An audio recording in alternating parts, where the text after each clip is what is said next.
அனைவருக்கும் வணக்கம். உத்தரப்பிரதேச மாநிலம் ஜலான் அப்படின்ற டிஸ்ட்ரிக்ட்ல ஒரு கிராமத்துல உயர்ந்த சாதியை சேர்ந்த கும்பல் என்ன பண்றாங்கன்னா, தாழ்த்தப்பட்ட சமூகத்தை சேர்ந்த ஒரு 18 வயசு பொண்ண படுத்தி அந்த வில்லேஜ்ல கட்டி வைக்கிறாங்க.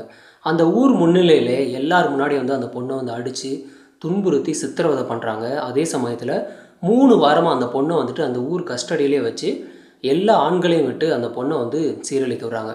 மொத்தமா பார்த்தீங்கன்னா, கூட்டு கொடுமை செஞ்சு அந்த பொண்ணை கொடுமைப்படுத்துகிறாங்க. இந்த 3 வாரத்தில் மட்டுமே 30க்கும் மேற்பட்ட தடவை அந்த பொண்ணை சீரழிக்கிறாங்க. ஸோ இந்த மாதிரியான கொடுமைகள் அனுபவித்த இந்த பொண்ணோட பேர் புலாந்தேவி. இந்த பொண்ணை எதுக்காக இந்த மக்கள் இந்த மாதிரி பண்ணினாங்க, என்ன நடந்தது அப்படிங்கிறத பற்றி டீட்டெயிலாக பார்க்கலாம்.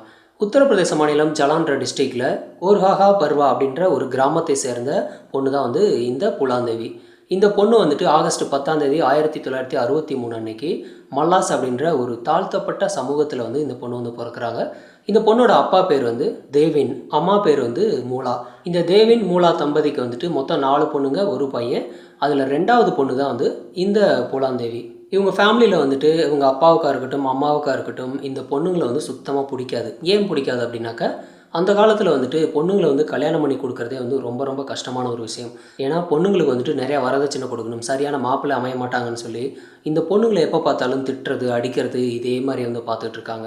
இந்த மாதிரி இருக்கக்கூடிய சூழலில் இந்த பூலாந்தேவி பார்த்திங்கன்னா வில்லேஜ் அப்படின்றதுனால நிறையா அங்கிட்டு விளையாண்டுட்டு இருப்பாங்க, சின்ன சின்ன வேலைக்கு போவாங்க. இந்த மாதிரி இருக்கும்போது சின்ன சின்ன பிரச்சனைலாம் வருது. இந்த மாதிரி பிரச்சனை வரவும் இவங்க அப்பா என்ன பண்ணுறாருனாக்கா, உன்னை இப்படியே விடக்கூடாது, உன்னை யாருக்காவது கல்யாணம் பண்ணி வச்சிடணும் அப்படின்னு சொல்லி 11 வயசில் இந்த பொண்ணை ஒரு 40 வயசு நபருக்கு கல்யாணம் பண்ணி கொடுக்குறாங்க. அந்த நபரோட பேர் பூத்திலால். அந்த நபர் என்ன பண்ணுறாருனாக்கா, மேரேஜ் ஆனதுக்கப்புறம் இந்த பொண்ணு இங்கே அப்பா அம்மா வீட்டிலே விட்டுட்டு போயிடுறாரு. ஏன்னா அந்த பொண்ணுக்கு 11 வயசு தான், இன்னும் வயசுக்கே வரல. ஸோ அப்பா அம்மா வீட்டிலே இந்த பொண்ணு இருக்கிறாங்க. ஆனால் இருந்ததுக்கு அப்புறமும் இந்த பூத்திலால் என்ன பண்ணுறாருனாக்கா, அதான் மேரேஜ் ஆயிடுச்சுல, நீ வயசுக்கு வந்தான்னா வராட்டினா நீ என் கூடவான்னு சொல்லிட்டு திரும்ப என்ன பண்ணுறாருன்னா, ஒரு சில நாட்கள்லேயே இந்த பொண்ணை கூட்டிகிட்டு போயிடுறாரு. கூட்டிகிட்டு போயிட்டு இந்த பூத்திலால் அந்த பொண்ணோட அனுமதி இல்லாமல் அந்த பொண்ணை கட்டாயப்படுத்தி சீரழிக்க ஆரம்பிக்கிறாரு. ஸோ ஏன்னா நீ என் ஒய்ஃபு கல்யாணம் ஆயிடுச்சுல அப்படின்னு சொல்லிட்டு அவரு இந்த மாதிரி சீரழிச்சிட்ருக்காரு. இந்த பொண்ணு என்ன பண்ணுறது, வெளியிலையும் சொல்ல முடியல, தன்னோட அப்பா அம்மாவும் தனக்கு ஆப்போசிட்டாக இருக்காங்க. அப்படிங்கிறதுனால ஒன்றும் சொல்ல முடியாமல் அந்த பொண்ணு சகிச்சுக்கிட்டே இருக்காங்க. ஆனால் இதே மாதிரி எவ்வளோ நாள் தான் அந்த பொண்ணால் இருக்க முடியும். அந்த ஹஸ்பண்ட் பூத்திலால் என்ன பண்ணுறாருன்னா, டெய்லி அடிக்கிறது, உதைக்கிறதுன்னு சொல்லி ஒரு பக்கம் துன்புறுத்திக்கிட்டே இருக்கார். ஒரு கட்டத்துக்கு மேலே இதெல்லாம் தாங்க முடியாமல் அந்த புலாந்தேவி தன்னோட அப்பா அம்மா வீட்டுக்கே வந்துடுறாங்க. வந்ததுக்கப்புறம் கொஞ்ச நாள் அங்கே இருக்காங்க. இப்போ பூத்திலாலுக்கு கோபமாகுது. என்ன ஒரு சின்ன பொண்ணு நம்ம கல்யாணம் பண்ணி கூட்டிகிட்டு வந்திருக்கோம், இந்த பொண்ணுக்கு அவ்வளோ திமிரா அவங்க அப்பா அம்மா வீட்டுக்கு போகிறதுக்கு அப்படின்னு சொல்லி போலீஸில் போய் ஒரு கம்ப்ளைண்ட்டை கொடுக்குறாங்க. என்னென்னா, என்னோடய வீட்டிலேருந்து நகை பணத்தெல்லாம் அந்த பொண்ணு திருடிட்டு அவங்க அப்பா அம்மா வீட்டுக்கு போயிடுச்சு அப்படின்னு சொல்லி ஒரு பொய்யா ஒரு கம்ப்ளைண்ட் கொடுக்குறாங்க. இப்போ போலீஸுக்கு என்ன பண்ணுறாங்கன்னா, கொஞ்சம் பணத்தை கொடுத்து இந்த பூத்திலால் என்ன பண்ணுறாருன்னா, பணத்தை கொடுத்து இந்த பொண்ணை தண்டிக்கணும்னு சொல்லிட்டு ஒரு வேலையை பார்க்குறாரு. போலீஸும் இந்த புலாந்தேவி அரெஸ்ட் பண்ணி விசாரிக்கிறேன் அப்படிங்கிற பேரில் போலீஸ் ஸ்டேஷன்லேயே பார்த்தீங்கன்னா இந்த பொண்ணை கூட்டாக சேர்ந்து இந்த பொண்ணை சீரழிக்கிறானுங்க. ஸோ இந்த பொண்ணை பலமுறை இதே மாதிரி சீரழிச்சிட்டு தூக்கி ஜெயிலையும் போடுறாங்க. ஜெயிலையும் பார்த்திங்கன்னா இந்த பொண்ணுக்கு பலமுறை பல சித்திரவதைகளை இந்த பொண்ணு அனுபவிச்சுக்கிட்டே இருக்காங்க. இந்த சித்திரவதையெல்லாம் இவங்க அப்பாவுக்கு வருது, புலாந்தேவியோட அப்பாவுக்கு தெரிய வருது. என்ன இருந்தாலும் பெத்த பொண்ணு இல்லையா, எவ்வளோ நாள் தான் அந்த பொண்ணோட மேலே கோவமாக இருக்கிறதுன்னு சொல்லி ஒரு கட்டத்துக்கு மேலே மனசு இறங்கி என்ன பண்ணுறாருன்னா, தான் வேலை பார்க்கக்கூடிய ஓனர்கிட்ட போயிட்டு கேட்குறாரு. அதாவது என் பொண்ணு ஜெயிலில் ரொம்ப கஷ்டப்படுறாங்க, என் பொண்ணை எப்படியாவது வெளியில் எடுத்துருங்கன்னு சொல்லிட்டு அவங்ககிட்ட ஹெல்ப் கேட்குறாங்க. அதே மாதிரியே இந்த பொண்ணை பெயிலில் வெளியிலே எடுக்கிறாங்க. இந்த பொண்ணு ஜெயிலிருந்து வெளியில் வரும்போது புலாந்தேவிக்கு வயசு 16 வயசு ஆகுது. என்ன இருந்தாலும் கல்யாணம் ஆகிடுச்சு. இப்போ இந்த காலத்தில் மாதிரி டிவோர்ஸ் அப்படிங்கிறதெல்லாம் அப்பா பெரிய விஷயம். ஆக்சுவலாக ஒரு பொண்ணு கல்யாணம் பண்ணிட்டு அந்த பொண்ணோட பேர் வாளாவெட்டின்ற மாதிரி நிறையா அசிங்கமாக பேசுவாங்க. ஸோ அதனால என்ன பண்ணுறாங்கன்னா, புலாந்தேவியோட அப்பா அம்மா நிறையா வரதட்சணைக்கு தேவையான பொருள்லாம் பார்த்திங்கன்னா வாங்கிக்கிட்டு தன்னோட சம்மந்திக்கிட்ட போயிட்டு, என் பொண்ணை மன்னிச்சிருங்க, இனிமேல் வீட்டுக்கு வர மாட்டா, நல்லபடியாக பார்த்துக்குன்னு சொல்லிட்டு கொண்டு போய் விட்டுட்டு வராங்க. இந்த பொருளெல்லாம் வாங்கி வச்சுட்டு அந்த பொண்ணை பழையபடி அவங்க வீட்டில் அனுமதிக்கிறாங்க. ஆனாலும் தொடர்ந்து இந்த புலாந்தேவியோட ஹஸ்பண்டால் அந்த பொண்ணுக்கு தினம் தினம் டார்ச்சர் கொடுத்துக்கிட்டே இருக்கார் அந்த நபர். இந்த பொண்ணுக்கு மறுபடியும் இந்த தொல்லையெல்லாம் தாங்கவே முடியல. இருந்தாலும் தன்னோட அப்பா அம்மாவுக்காக அந்த பொண்ணு எல்லா கஷ்டத்தையும் தாங்கிக்கிட்டு அந்த பொண்ணு அங்கே இருக்காங்க. இதே மாதிரியே நாட்கள் போய்கிட்டே இருக்குது. 1979 இந்த புலாந்தேவியோட மாமியார் என்ன பண்ணுறாங்கன்னா, இந்த பொண்ணு வந்து இனிமேல் வந்து எங்கள் வீட்டுக்கு செட் ஆக மாட்டா, அதனால் நீங்கள் கொண்டு வந்த இந்த வரதட்சணை பொருளை நீங்களே எடுத்துக்கிட்டு கிளம்பிடுங்கன்னு சொல்லி அந்த ஒட்டுமொத்த பொருளையும் கொடுத்து உங்கள் பொண்ணு எனக்கு வேண்டாம் அப்படின்னு சொல்லி இந்த பொண்ணை வந்து அவங்க அப்பா அம்மாக்கிட்டே வந்து ஒப்படைக்கிறாங்க. இப்போ இந்த பூலாந்தேவி என்ன பண்ணுறாங்கன்னா தன்னோட அப்பா அம்மாவோட இருக்கிறாங்க, அங்கே வந்து சின்ன சின்ன வேலையெல்லாம் பார்த்துக்கிட்டு அங்கேயே இருக்கிறாங்க. இப்போ இந்த டயத்தில் இது வந்து வில்லேஜ் ஏரியா அப்படிங்கிறதுனால இந்த பொண்ணை எந்த அளவுக்கு கேவலப்படுத்த முடியுமோ அசிங்கப்படுத்த முடியுமோ அந்த மாதிரி பேசுகிறாங்க. நீ வந்து வாளா வெட்டியாக வந்துட்ட, திருடிட்டுலாம் வந்துட்ட, ஏன்னா ஏற்கனவே வந்து போலீஸ் ஸ்டேஷனில் வர போயிருக்காங்க. இந்த மாதிரி அந்த பொண்ணை வந்து எந்த அளவுக்கு அசிங்கப்படுத்த முடியுமோ, அந்த குடும்பத்தையே அசிங்கப்படுத்த முடியுமோ அந்த மாதிரி அசிங்கப்படுத்திட்டு இருக்காங்க. இப்போ இதே டயத்தில் பூலாந்தேவிக்கு வந்துட்டு ஒரு நபரோட வந்து பழக்கமாகுது. அந்த நபர் யார் அப்படின்னாக்கா ஒரு கொள்ளையடிக்கிற கும்பலை சேர்ந்த ஒரு நபர். அந்த நபரோட பேர் வந்து கைலாஸ். இந்த கைலாஸுக்கு வந்துட்டு ஆல்ரெடி மேரேஜ் ஆகி குழந்தையும் இருக்குது. இருந்தாலும் இந்த பொண்ணை வந்து நான் லவ் பண்ணுறேன் அப்படின்னு சொல்லிட்டு உன்னை கல்யாணம் பண்ணிக்கிறேன்னு சொல்லி இந்த பூலாந்தேவி கிட்ட பேசி 2 பேரும் வந்து லவ் பண்ண ஆரம்பிச்சிருக்காங்க. இவங்க கல்யாணம் பண்ண முடிவு பண்ணினதுக்கப்புறம் இந்த பொண்ணை கூட்டிகிட்டு கைலாஸ் வந்து அவங்க ஊருக்கு போகிறாரு. அவங்க ஊருக்கு போனதுக்கப்புறம் கைலாஸோட வில்லேஜ் மக்கள்லாம் என்ன சொல்கிறாங்கனாக்கா இந்த பொண்ணு இந்த ஊருக்கே வரக்கூடாது அப்படிங்கிற மாதிரி எல்லாரும் வந்து ஒரு ஒற்றுமையாக வந்துட்டு ஒரு முடிவு எடுக்கிறாங்க. இப்போ கைலாஷுக்கு வேறு வழியே இல்லை.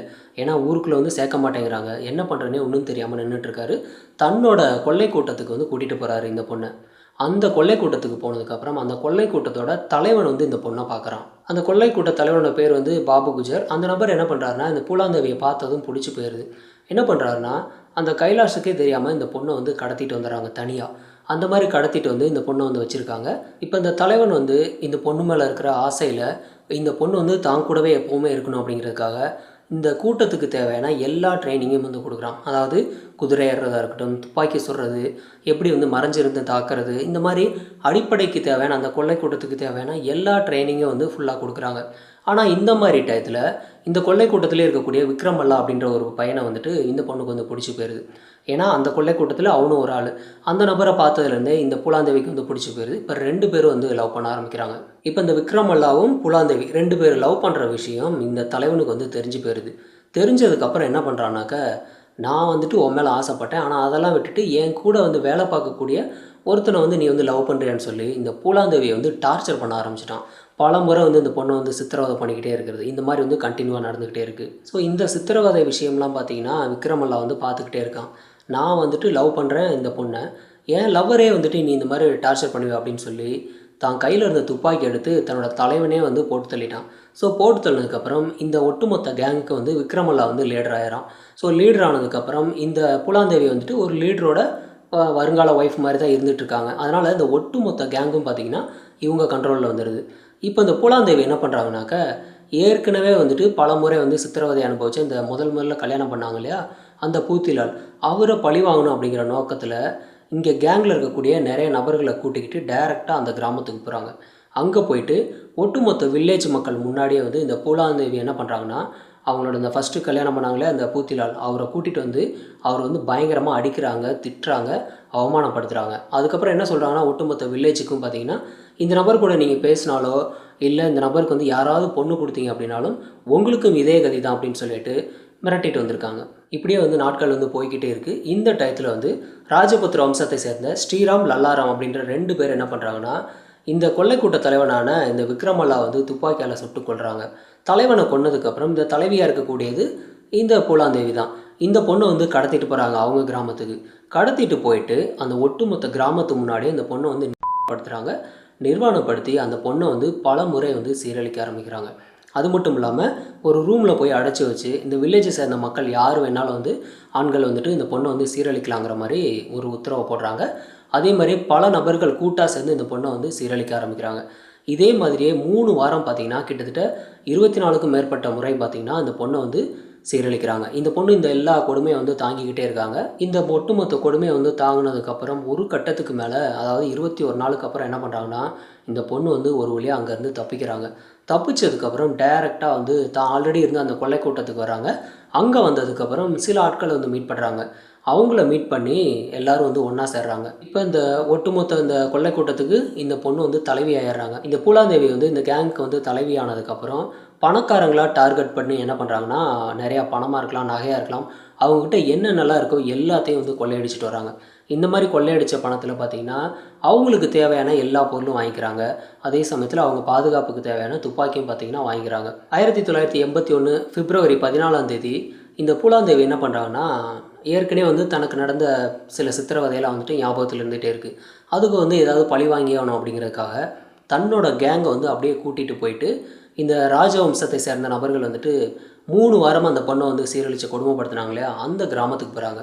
அந்த கிராமத்துக்கு போயிட்டு துப்பாக்கியை காட்டி மிரட்டி என்ன யாரெல்லாம் வந்துட்டு சீரழித்தாங்களோ அவங்க எல்லாரும் இப்போ என் முன்னாடி வரணும்னு சொல்லிட்டு ஒரு உத்தரவு போடுறாங்க. அவங்களும் வந்து எல்லாரையும் கூட்டிகிட்டு வராங்க. கூட்டிகிட்டு வந்து நிப்பாட்டினதுக்கப்புறம் மொத்தம் 21 பேர். 21 பேரையும் அந்த இடத்துலேயே வந்து சுட்டுக் கொல்றாங்க. இப்போ மோஸ்ட் வாண்டட் லிஸ்ட்டில் பார்த்தீங்கன்னா இந்தியாவிலே நம்பர் 1 இடத்துல இந்த புலாந்தேவி வந்துட்டாங்க. ஏன்னா இந்த மாதிரி வந்து ஒரு மிகப்பெரிய கொள்ளை கூட்டத்துக்கு தலைவியாக இருந்துட்டு அதே சமயத்தில் தன்னை வந்துட்டு இந்த மாதிரி சீரழித்தவங்களை வந்து பழி வாங்குற விதமாக வந்து 21 பேரை வந்து சுட்டு கொலை பண்ணினதுனால ஒட்டுமொத்த இந்தியாவுக்குமே வந்து தெரிகிற அளவுக்கு இந்த கேஸ் வந்து போக ஆரம்பிச்சிருது. இப்போ இந்த ராஜவம்சத்தை சேர்ந்த சில நபர்கள் என்ன பண்ணுறாங்கனாக்கா, நம்ம வில்லேஜில் வந்துட்டு இத்தனை பேரை வந்து ஈஸியாக கொலை பண்ணிட்டு போயிருக்காங்க. அவங்க வந்து பார்த்திங்கன்னா அந்த பொண்ணு வந்துட்டு ஒரு தாழ்த்தப்பட்ட ஒரு சமூகம். தாழ்த்தப்பட்ட சமூகமாக இருக்கக்கூடிய அந்த பொண்ணு வந்துட்டு ராஜவம்சத்திலே வந்துட்டு கை வச்சுட்டு போயிருக்காங்க. அப்படிங்கும்போது இது வந்து நமக்கு வந்து பெரிய அவமானம். அப்படிங்கிறதுனால அந்த பூலாந்தேவியை சும்மா விடக்கூடாதுங்கிறதுக்காக ஒரு கேங்காக வந்து இவங்க வந்து இந்த பொண்ணை வந்து தேட ஆரம்பிச்சிருக்காங்க. இன்னொரு பக்கம் போலீஸ் வந்துட்டு இந்த பூலாந்தேவியை தேடுறாங்க. ஏன்னா 21 பேரை வந்து சுட்டு கொண்டதுனால போலீஸை வந்து மிகப்பெரிய அளவில் வந்து தேட ஆரம்பிச்சிருக்காங்க. ஒரு கட்டத்துக்கு மேலே இந்த பூலாந்தேவியை பற்றி யாராவது துப்பு கொடுத்தாலோ இல்லை கண்டுபிடிச்சி கொடுத்தாலோ அவங்களுக்கு வந்துட்டு 10,000 ரூபாய் வந்து சன்மானமாக கொடுக்கப்படும் அப்படின்னு சொல்லி ஒரு விளம்பரமும் பண்ணுறாங்க. இப்போ ஒரு பக்கம் ராஜவம்சத்தை சேர்ந்த குரூப் வந்து தேடுறாங்க, இன்னொரு பக்கம் போலீஸ் ஒரு பக்கம் தேடுறாங்க. அடுத்து பார்த்தீங்கன்னா பொதுமக்கள்கிட்டையும் பார்த்தீங்கன்னா 10,000 ரூபா பணம் கொடுக்குறேன்னு சொல்லவும் பொதுமக்களும் பார்த்தீங்கன்னா இவங்களை வந்து கண்டுபிடிச்சி கொடுக்குறதுல ஒரு பக்கம் ஆர்வமாக இருக்காங்க. இப்போ இந்த டயத்தில் பூலாந்தேவி வந்துட்டு வாண்டடாக வந்து சரணடைகிறேன்னு சொல்லி வராங்க. மத்திய பிரதேசம் காவல்துறையிட்ட வந்துட்டு சரணடைய வராங்க. 1983 வந்துட்டு மத்திய பிரதேச காவல்துறையில் சரணடைய வரும்போது சில கண்டிஷன்ஸ் வைக்கிறாங்க. நான் வந்து சரணடையணும் அப்படின்னாக்க, அதாவது காந்தியோட ஃபோட்டோ இருக்கணும். நான் சரணடையும் போது நான் வந்து இந்த காக்கி யூனிஃபார்ம்லேயே தான் வருவேன். என் கையில் வந்து துப்பாக்கி இருந்துக்கிட்டே இருக்கும். இதுக்கெல்லாம் உங்களுக்கு ஓகே அப்படின்னா நான் வந்து சரணடைகிறேன்னு சொல்லி அவங்களும் சொல்கிறாங்க. காவல்துறை சார்பிலே வந்து ஓகேன்னு சொல்கிறாங்க. இந்த பொண்ணும் பார்த்தீங்கன்னா பூலாந்தேவியும் பூலாந்தேவியோட கூட்டாளிகளும் சேர்ந்து வந்து சரணடைகிறாங்க. இவங்க எல்லாரையுமே பார்த்தீங்கன்னா அந்த பூலாந்தேவியோட கூட்டாளி எல்லாரையும் வந்துட்டு விசாரணையே இல்லாமல் 11 வருஷம் வந்து ஜெயிலில் வைக்கிறாங்க. இந்த பூலாந்தேவியை வந்துட்டு 1994 வந்து விடுதலையும் பண்ணிடுறாங்க.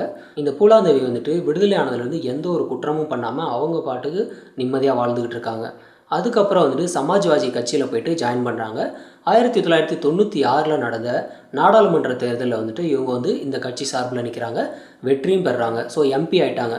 2001 ஜூலை 25 டெல்லியில் வந்துட்டு இந்த பூலாந்தேவி வந்து தன்னோட இல்லத்திலிருந்து வெளியில் வர்றாங்க. வெளியில் வந்தப்போ அடையாளம் தெரியாத நபர்களால் வந்து இந்த பொண்ணு வந்து சுட்டு கொல்லப்படுறாங்க. இந்த கேஸ் வந்துட்டு ஒரு எம்பியை வந்துட்டு டெல்லியில் வச்சு சுட்டுட்டாங்க அப்படிங்கிறக்காக இந்த கேஸ் வந்து நடந்துகிட்ருக்கு. ஒரு பக்கம் வந்து குற்றவாளியை கண்டுபிடிச்சிடுறாங்க. அந்த குற்றவாளியோட பேர் வந்துட்டு செர்ஜிங் யானவ். இந்த நபருக்கு வந்துட்டு 2014 வந்துட்டு ஆயுள் தண்டனை வந்து கொடுக்குறாங்க. இந்த பூலாந்தேவியோட வாழ்க்கை வரலாறை பார்த்தீங்கன்னா பண்டிட் குயின் அப்படிங்கிற பேரில் வந்து ஒரு படமாகவே வந்து எடுத்திருக்காங்க. ஸோ இவங்க வந்து ஒரு தாழ்த்தப்பட்ட சமூகத்தில் பிறந்து பல கஷ்டத்தை அனுபவிச்சு பல சித்திரவதைகளை அனுபவிச்சு அதுக்கப்புறம் வந்து எம்பி ஆகி அதுக்கப்புறம் வந்துட்டு இந்த மாதிரி இறந்து போயிருக்காங்க. ஸோ இந்த அளவுக்கு வந்து நடந்த இந்த பூலாந்தேவியோட வாழ்க்கை வரலாறு ஃபுல்லாக வந்து பண்டிட் குயின் அப்படின்ற பேரில் வந்து படமாக்கியிருக்காங்க. இந்த பூலாந்தேவியோட வாழ்க்கை வரலாறை கேட்கும்போது அவங்களுக்கு நடந்த கஷ்டத்தெல்லாம் பார்க்கும்போது நமக்கு நடக்கக்கூடிய சின்ன சின்ன பிரச்சனைகளுக்கெல்லாம் பார்த்திங்கன்னா நம்ம வந்து டிப்ரெஷனில் இருக்கோம். இதெல்லாம் வந்து ஒரு கஷ்டமே இல்லை அப்படிங்கிற மாதிரி தான் இருக்கும். ஏன்னா தாழ்த்தப்பட்ட சமூகத்தில் பிறந்து இத்தனை பிரச்சனைகளை சந்தித்து இவ்வளோ கொடுமைகளை சந்தித்து இந்த பொண்ணு வந்து இந்த மாதிரி வந்து வந்திருக்காங்க. ஸோ இவங்களோட கஷ்டத்தை கம்பேர் பண்ணால் நம்மளோட கஷ்டம் ஒரு கஷ்டமே கிடையாது. இந்த பூலாந்தேவியை பற்றின உங்களோட கருத்துக்களை கமெண்ட்டில் பதிவு பண்ணுங்கள். நன்றி.